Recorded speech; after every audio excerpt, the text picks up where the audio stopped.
It will make no difference at all to the problems experienced by the people in this constituency if the Labour candidate is elected. It will merely provide another sinecure for another elderly Labour career politician. And what can you make of the overnight transubstantiation of 7 Labour councillors into Conservatives? I mean, what's that about? How can you be Labour and then Conservative?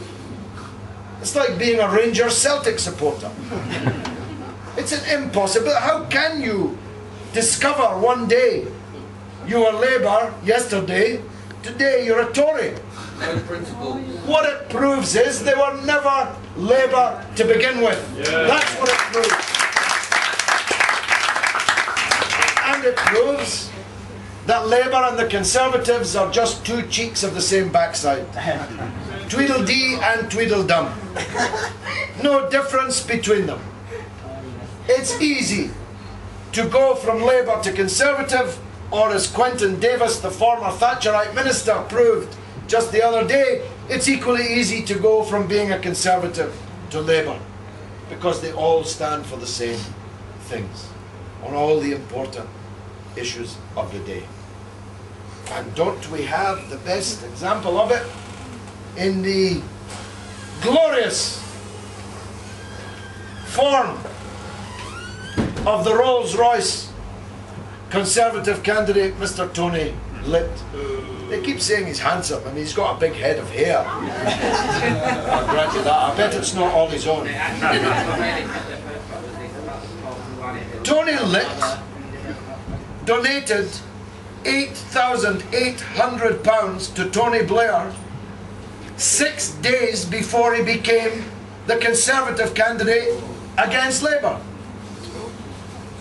£4,800, the cheque is reproduced in the newspapers this morning, from Sunrise Radio, signed Tony Litt to Tony Blair's Labour Party. And he's pictured embracing Tony Blair.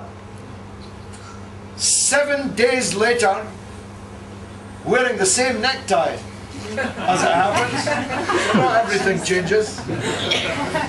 There he is embracing David Cameron, denouncing Labour. You couldn't make this up. These people are rancid opportunists who stand for nothing except themselves.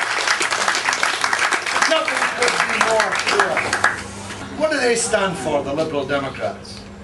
They were against the war in Iraq until it started, and then they said they had to support it because it had started. What kind of mentality is that? Something's wrong before it starts, but when it starts, you must support it. It's like saying that an elderly man on the Broadway, you see some thugs about to attack him and kick him to the ground. You say, no, no, no, no, that would be wrong. But once you've started, I'll join in. That's the morality of the Liberal Democrats.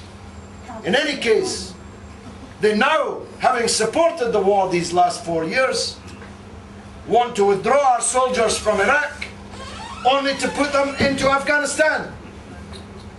What kind of morality is that? And if the Labour candidate's 72, what is Min Campbell? No. The future is this unity coalition, which is bringing together people of all backgrounds, all races, all colours, all creeds, all religions, who agree on the most important things. Which are what? First of all, I say this in a room full of people who, I guess, from looking at the colour of their skin, know what it's like to be on the end of empire. Their fathers and mothers and grandfathers and grandmothers were the victims of the last British Empire. Our first policy, we make no apology about this. We refuse our country becoming an empire again. We refuse it.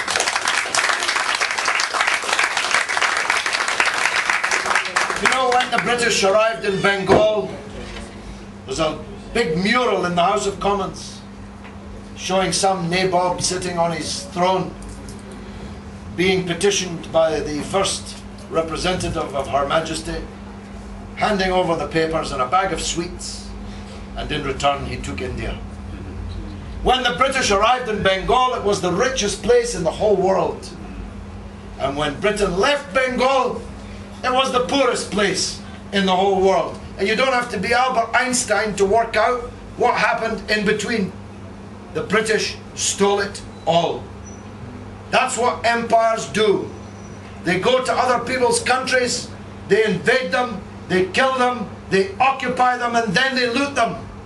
That's what they did to India. It's what they did to Africa, where, as Archbishop Tutu said, they came, they taught us to pray with our eyes closed, and when we opened them, they'd stolen our country all around us. That's what empires are for. And that is, of course, why the empire has been refounded again in the Arabian Gulf. They hope, before long, into the Persian Gulf. They have already divided the area they call the Middle East into artificial mini-states, divide and rule, set this puppet president against this corrupt king, divide the Muslim people between Sunni and Shia, divide the people of Iraq between Arab and Kurd, between Sunni and Shia.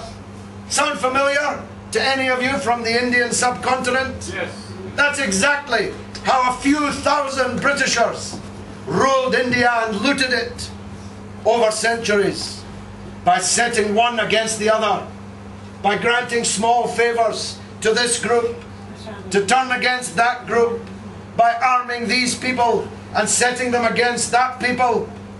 That's what empires do. That's what they're for.